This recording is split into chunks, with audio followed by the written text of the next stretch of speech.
Namaskar, good afternoon, ladies and gentlemen. I warmly welcome you to this special press briefing by Honorable Minister for Railways, Information Broadcasting and Electronics and IT, Shri Ashwini Vaishnaw.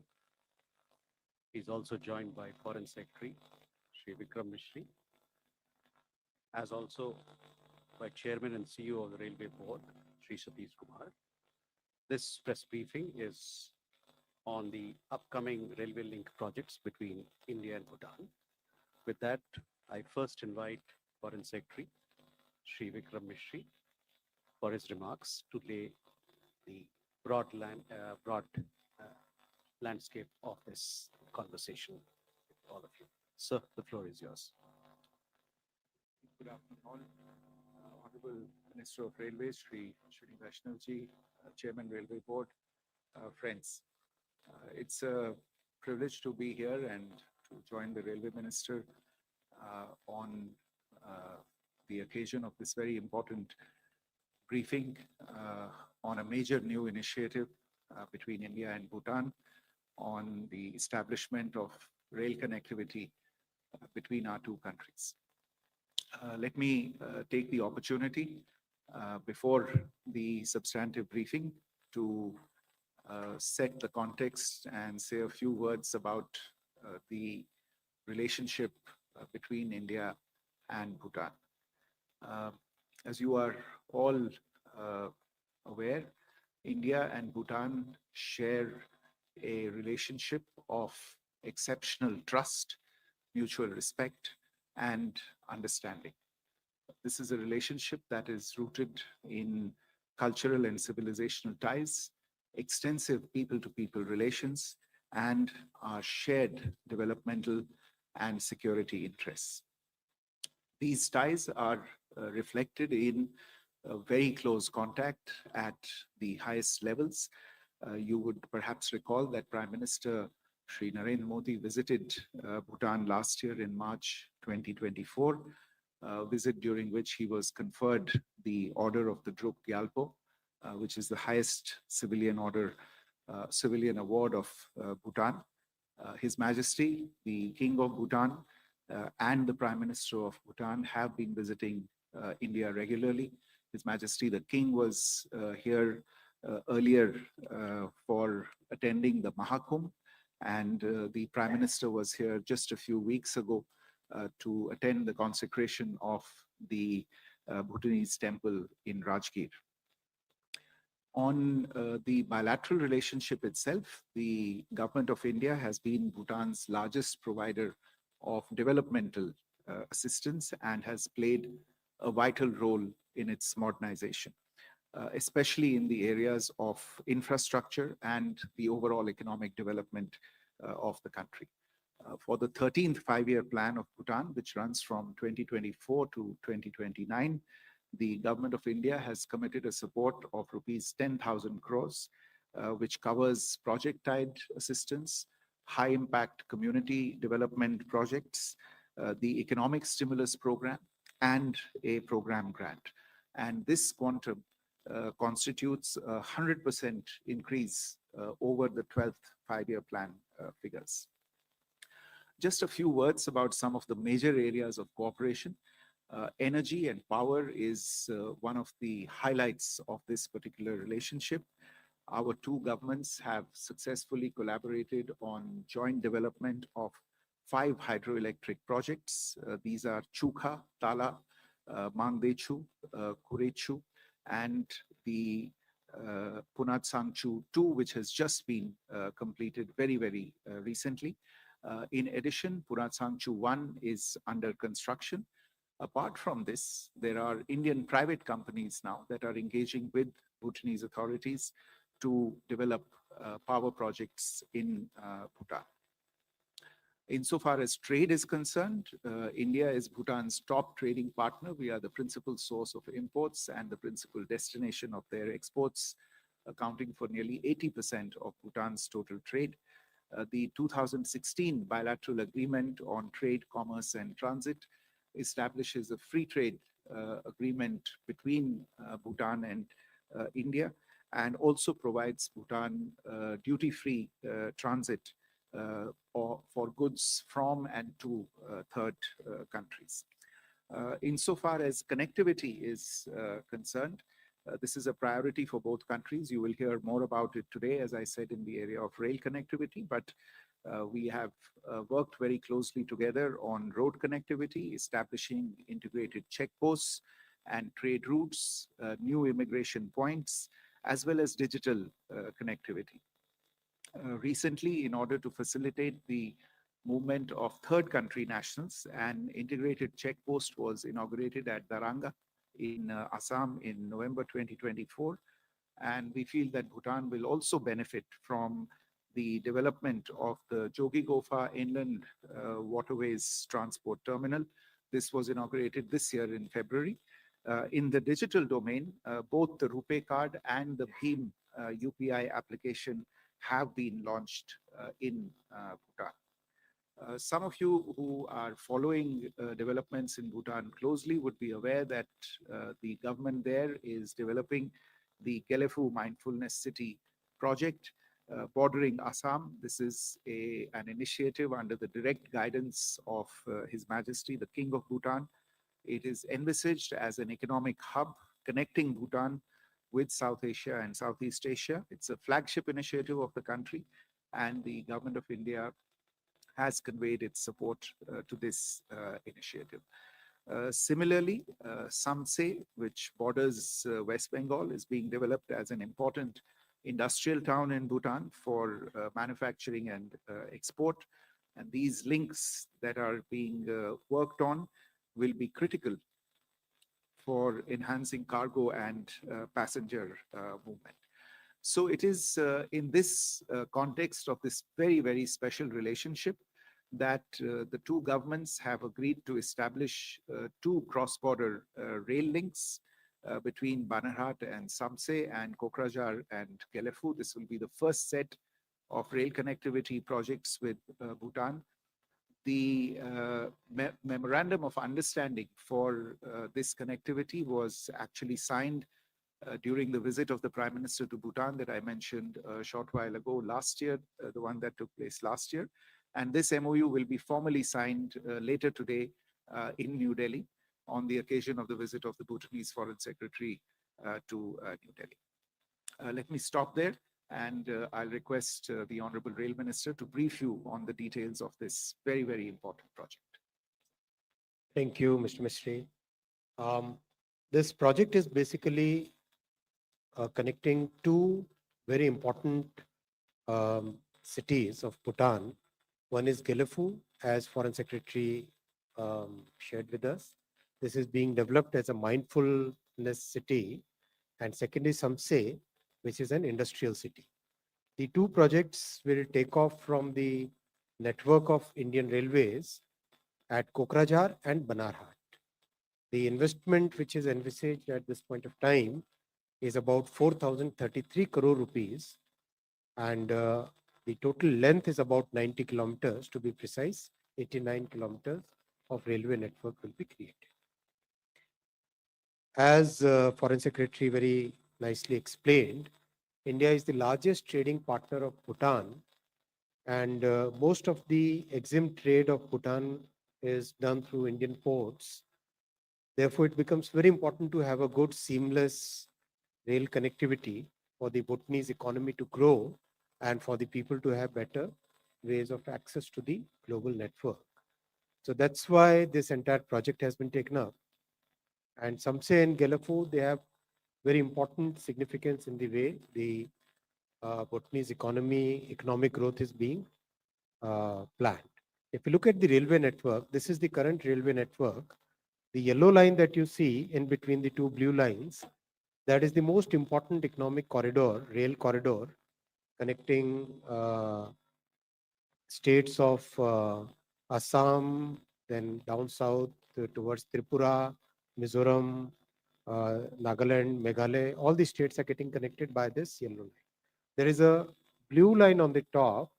That line is now getting developed as a major corridor along the northern border, and that line basically provides alternative connectivity, and it's very, very important project. So The takeoff of these two projects will happen, one at Banarhat from that blue line that you see, that goes all the way to Samse, and the other one from Kokrajhar that will go to Gelephu.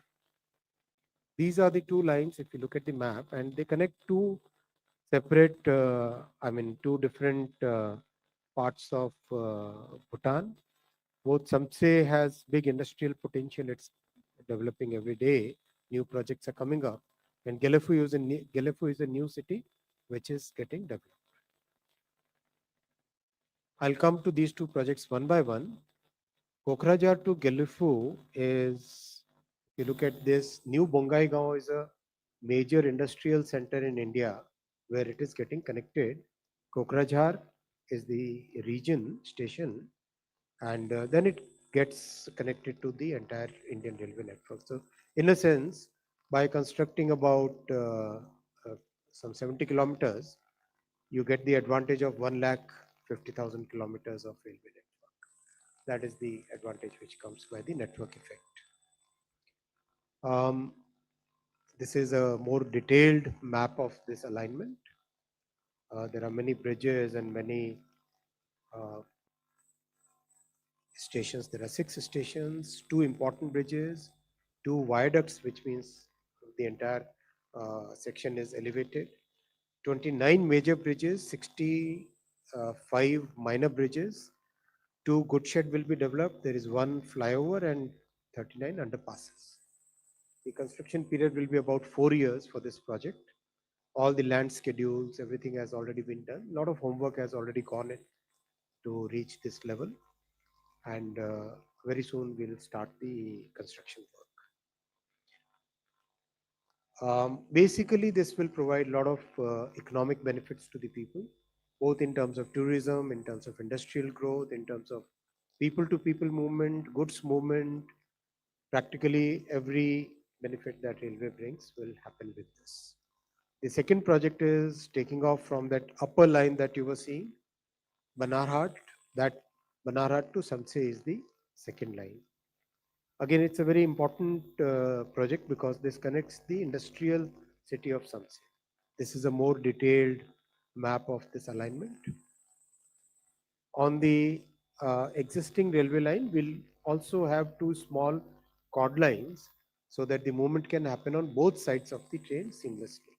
This is something that we have started doing in practically all parts of the country because this improves the mobility. Again, this 20-kilometer project will have 2 stations, 1 major bridge, 24 minor bridges, 1 flyover, and 37 underpasses. This is about 577 crores, and this will take about 3 years. Huge benefit to the people of Bhutan. The entire area will get connected, and lots of goods movement, which takes days today, will start happening in a few hours. We have seen in Mizoram, it used to take 4 or 5 days for a cement truck or a steel or any other goods truck to reach um, the capital Aizawl. Now that's happening in a few hours. So that kind of benefit will come. Just like in case of Srinagar, we have seen that the time for goods shrinks from days to hours. So that is the benefit which will happen for Samse as well as Gelephu. This is one of the promises we had made, and we are delivering on this promise. Thank you, sir. With that, we now open the floor for questions. Please do introduce yourself and your organization before you ask your question. Excuse me. We'll take 3, 4 questions together. Okay. Okay. We can take question with you. Please, Mike. The importance of this project. Ram. Sir this side Brahma Prakash Dubey ji news से मेरा सवाल ये है कि जो दोनों ये railway line है इसमें भूटान के अंदर कितना हिस्सा होगा और इंडिया के अंदर कितना हिस्सा होगा दोनों रेलवे लाइन का, और दोनों ही क्या 3 साल के भीतर पूरी होंगी इसमें? Thank you. Siddhant.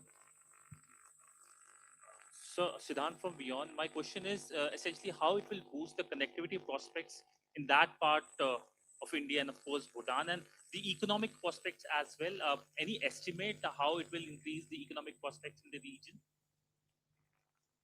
Rishabh? Hello, sir. Rishabh from Times Now. So my question is, we have similar arrangements with Nepal as well, where we are developing railway projects. What's the situation there? What's the latest there? And also, when we are talking about India-Bhutan, so are we looking at only goods, or will we also have ICPs, the integrated checkposts, via rail networks also for accommodating passengers and tourists to travel on these airlines? So we can take these questions.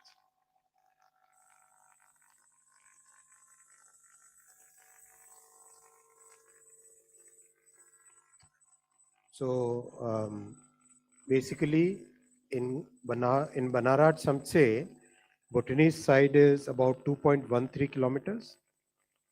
Indian side is about 17.42 kilometers, to be precise. In case of Gelephu, Bhutanese side is 2.39 kilometers. Indian side is 66.66 kilometers. Time taken will be, Samtse will be about 4 years. Samtse will be 3 years and Gelephu will be 4 years. Both goods and passengers will be using these two lines. This line will also have most advanced signaling systems that we are implementing everywhere in the country, and this will be designed for running Vande Bharat trains. So this will be basically modern trains will be run fully electrified, and the curves and all those things will be all the technical parameters will be designed as per the Vande Bharat requirements. A lot of economic benefit as we explained, but I'll still pass on to Foreign Secretary for the strategic importance of these two projects. Thank you, sir.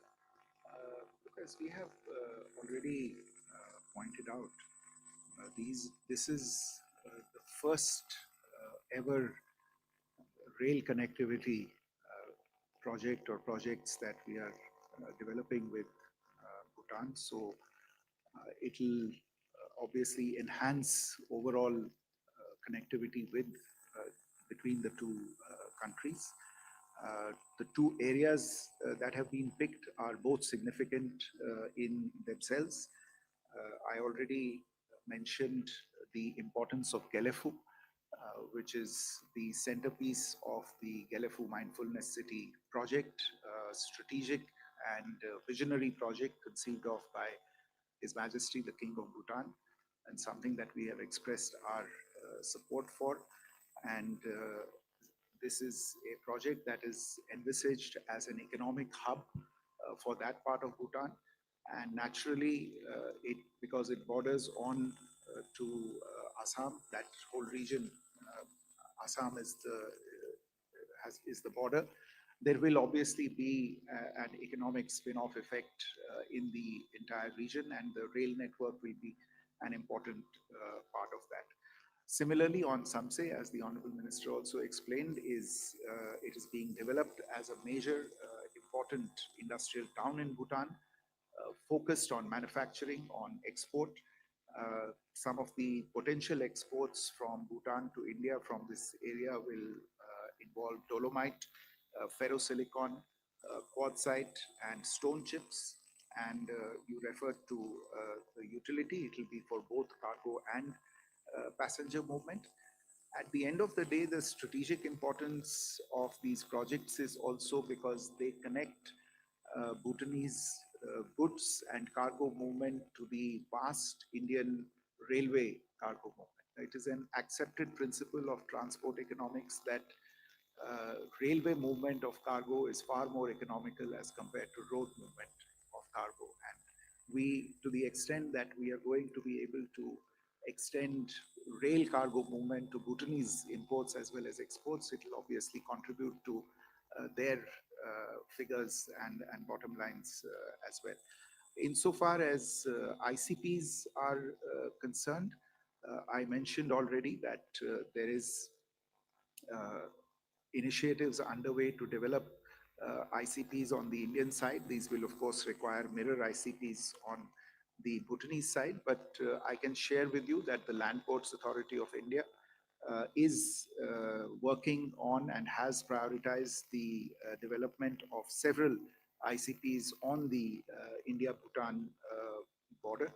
And we are actually in close touch. As the rail network starts getting developed, you will see work take place on the development of these new ICPs as well. More questions now. Kanamni, can we start with you?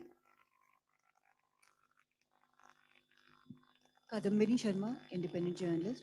Sir, given the sensitivities of environmental issues by Bhutan, were there any concerns raised and how were they addressed? Our friend behind here, 280. So the total investment that you mentioned is from the Indian side. What sort of investment will be there from the Bhutan side, and from the security perspective, any special arrangement that will be done? 47. Sir मैं सुशील राघव हूँ जनसत्ता से। मेरा भी सवाल यही है कि क्या भूटान से इसमें फंडिंग होगी, अगर कुछ होगी तो कितनी? 248 there, please. Hi sir, Manohar Kesari from news x and India news. Sir Bhutan और इंडिया के बीच जो रेल लाइन कनेक्टिविटी शुरू हो रही है, इसमें टेक्नोलॉजी का इस्तेमाल इंडियन रेलवे की ओर से होगी या किसी और कंट्री से लेंगे? साथ ही साथ दोनों का जो बजट एलोकेशन है सर, क्या दोनों देश इसको शेयर करने जा रहे हैं?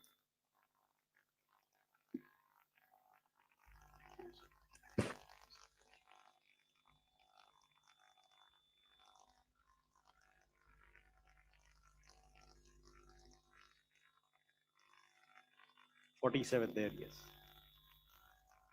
Thank you, Mr. Jaiswal. My name is Tripti Nath. I'm an independent journalist. My question is to Mr. Vaishnaw. This sounds like a very promising railway network project that is being developed between India and Bhutan. But I'm plain curious, are these coaches, you talked of the technical parameters which will be designed as per Vande Bharat. This is also a fantastic train. But I just want to understand, are the coaches going to be made in India, made in India? So we can take these questions. The environmental issues have been very carefully considered. A lot of studies have happened over the past few years. Each and every parameter has been very, very carefully studied, especially because entire northeastern region that we have seen the kind of issues that we face day in and day out. So over a period of last few decades, our work in northeastern states has given us that capability to understand the environmental issues and plan accordingly. That is one. Each and every part has been considered and very proper design has happened considering the environmental issues, especially climate resilience. For example, flow of water, have sufficient number of underpasses, make sure that elephants can pass under the railway tracks. All those things have been considered while designing this. Second, this entire investment is done by Indian side, and most of the part of the railway network which is within the Indian territory, that is part of the Indian railway network, and the part which is within Bhutan, there is a kind of arrangement between India and Bhutan where the investment is being made by India. The technology is all Indian. Coaches will be made in India, and it's basically well-established technology which we are going to use here. The security arrangement will be done in consultation with the operational requirements of both the countries. We will try to have as many people as possible to from Bhutan side to be trained in railway operations so that they also become part of the entire network, the way we have done in case of Nepal also. I'll just add that insofar as the question related to funding was concerned, as the Honorable Minister has explained, the segment of the respective railway links that falls within Indian territory will be funded, that will fall within Bhutanese territory, will be borne by Bhutan's 13th Hi, sir. My name is Joe, Bhutanese government for the Bhutanese nation. Just want to understand whether this budget is part of the 10,000 crores or will that be separate? And so in terms of the, the trade as of today that is happening between India and Bhutan, can you give us some context on the number of the goods that are being traded and through what points? Umashankar? Umashankar Singh independent journalist. ये बहुत ही अहम परियोजना है जिसका यहाँ ऐलान किया जा रहा है। मेरा सवाल ये है कि जिस तरह से हमने पिछले कुछ दशकों में या कुछ सालों में देखा है कि चीन ने तिब्बत में चाहे वो सिक्किम हो, चाहे वो भूटान हो या फिर अरुणाचल हो, सीमावर्ती इलाकों तक रेल परियोजना लेकर वो आया है, तो क्या इस परियोजना को उसके काउंटर एक मेजर के तौर पे भी देखा जाए या फिर ये सिर्फ भारत और भूटान के बीच द्विपक्षीय संबंधों के लिहाज से इसको देखा जाए? Raghavendra? This is Raghavendra Verma from German television ZDF. So my question is about, do we have a reaction from Bhutan also? How does Bhutan feels about it, and what are their priorities and how they were seeing this line coming? And secondly, in Bhutan, it's only small portion of these railways that go in.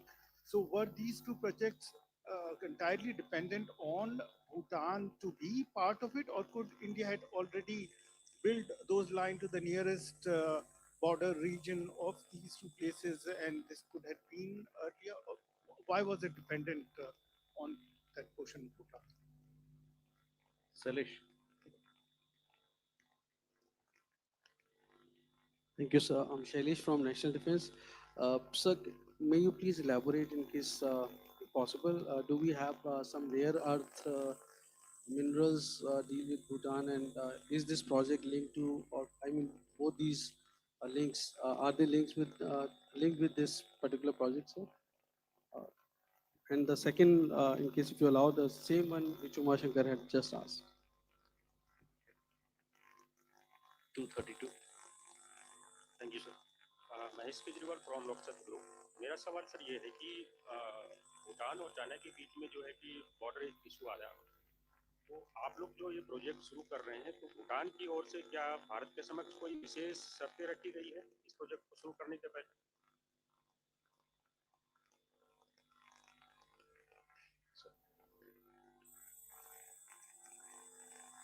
Okay, so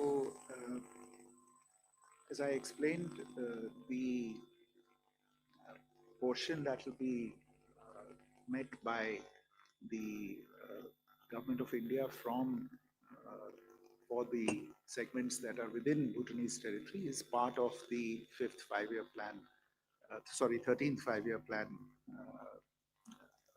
outlay that has been agreed of 10,000 crores with the government of Bhutan. On trade, I mentioned we are Bhutan's premier trade partner. Its merchandise trade, Bhutan's merchandise trade with India saw a 12% increase between 2023 and 2024 from 11,305 crores to 12,670 crores. Bhutan's exports to India increased from 2,800 crores in 2023 to 3,100 crores in 2024, while their imports from India grew from 8,500 crore rupees to nearly 9,500 crore rupees during the same period. We are in discussions to actually renew the bilateral treaty of trade, commerce and transit, which was signed in 2016 for a period of 10 years, and it will expire in July 2027, and we will discuss a renewal of that treaty.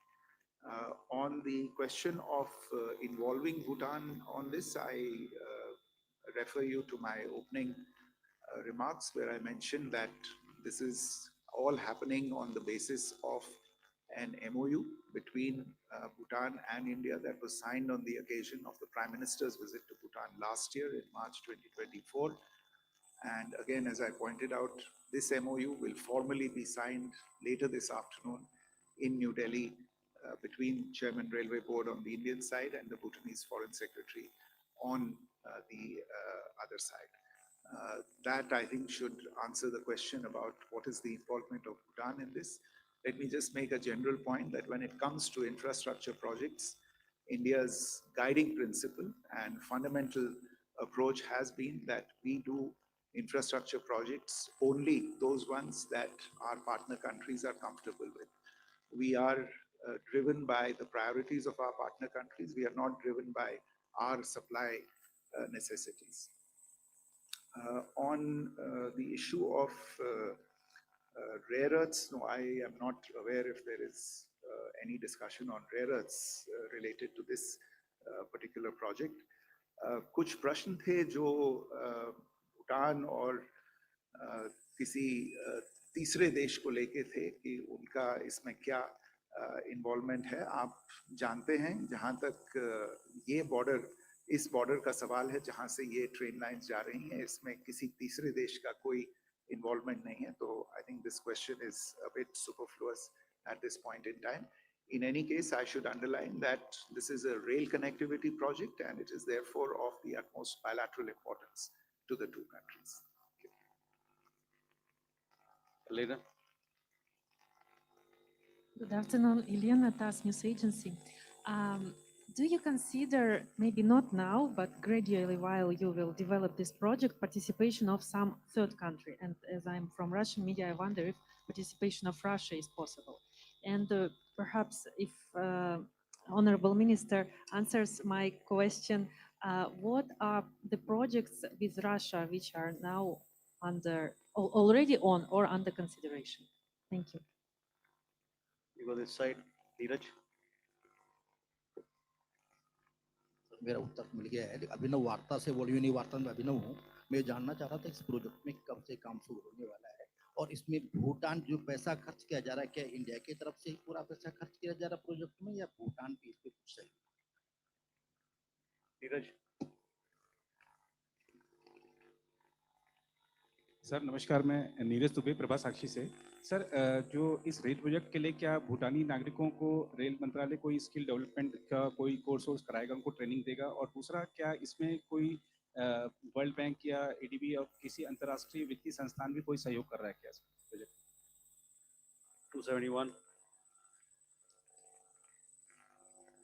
Hi sir, this is Dhruvash from Business Standard. Just wanted to understand a bit of the rationale on electrification of the project, in the sense that there is, while it's appreciable that Vande Bharat trains and modern trains are expected to be run, the experience in electrification in Northeast has rather been a slow one, and this is being seen as some sort of precedent as to how these challenges will come up. And second, in strategic areas, there's a school of thought that more diesel locomotives and more diesel rolling stock would be beneficial in strategic border areas. So in the view of these two considerations, just wanted to understand the rationale behind electrification of these things. Sachin. Sir मेरा नाम सचिन बुधोलिया है, मैं हिंदुस्तान समाचार से हूँ. मेरा सवाल ये है कि भूटान और इंडिया एक PBIN नेटवर्क का पार्ट है, जो कनेक्टिविटी का प्रोजेक्ट था. तो भूटान अगर आगे आने वाले दिनों में इसके पार्टनर कंट्रीज, विशेष रूप से नेपाल या बांग्लादेश के साथ में अगर ट्रेड करना चाहता है, तो क्या हमारा ये जो कनेक्टिविटी है, तो इंडियन रेल की कनेक्टिविटी क्या उसको उन देशों के साथ व्यापार की सुविधा देगा, विशेष रूप से Bangladesh?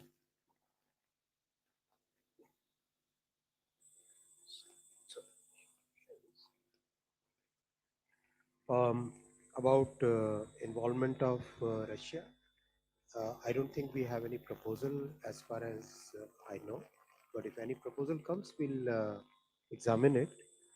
I think we are self-sufficient in the technology, both on the construction as well as the train set side. So there is no, at this point of time, there is no such consideration. The project will start very soon.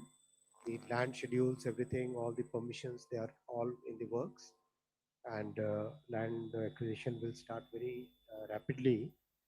The government of Assam also is very cooperative. They are supporting us in starting this project.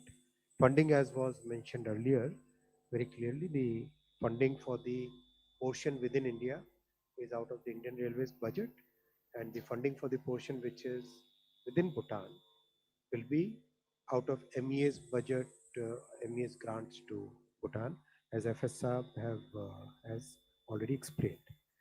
We will be training the uh, people who are interested in railways within Bhutan. As you know, we have a Gati Shakti Vishwavidyalaya, one of the finest transportation university which is getting developed. And there we are already running courses for people from many other countries now. So this will also be part of the program. We don't have any World Bank or ADB requirement in this, and I don't think they have given any proposal so far. So we are not even considering that. A very important question about electrification. I think that question needs to be discussed in a bit of detail. If we compare the environmental issues between diesel and electrified railway network, electrified railway network is about 98% less polluting, considering even the pollution of the source, considering everything, even pollution at the source of generation of electricity. It is 98% less polluting compared to diesel. And when you compare road with rail, then a diesel on both sides, diesel road versus diesel rail, that is 95%. So net, if you compare with the diesel diesel truck on a highway to an electrical train, then the difference is 99 point some percent. So it's practically pollution free. So it's very important that in the economically and environmentally sensitive areas, we should always focus on electrification. Your point about electrification in Northeast no longer holds valid. It's practically entire network is getting electrified. Almost 99% of the network is already electrified, and all new projects are starting with electrification ab initio. Like your generation is born with mobile phones. It's like that kind of thing. So it's absolutely fine. And diesel can always run even if the network is electrified. So diesel, we keep strategic reserve of about 2,500 locomotives, especially in case of disasters, in case of climate issues, in case of other things. So diesel will remain as a significant base. It's not base load, it's more like as a extra reserve when you need diesel locomotives can be done. So I hope that answers your query about Bangladesh. जी, आपका जो प्रश्न था BBIN को लेके, आप सही कह रहे हैं कि भारत और भूटान, नेपाल और बांग्लादेश के बीच ये एक समझौता है। तो मेरे विचार में जहाँ तक इस प्रोजेक्ट का प्रश्न है, आपको मालूम होगा कि दोनों नेपाल और बांग्लादेश के साथ हमारे समझौते हैं, जिसके तहत नेपाल और बांग्लादेश के जो एक्सपोर्ट्स और इंपोर्ट्स हैं उनका वो भारतीय टेरिटरी का इस्तेमाल करते हैं ट्रांजिट के लिए, दूसरी कंट्री में एक्सपोर्ट करने के लिए और थर्ड कंट्रीज में एक्सपोर्ट करने के लिए भी।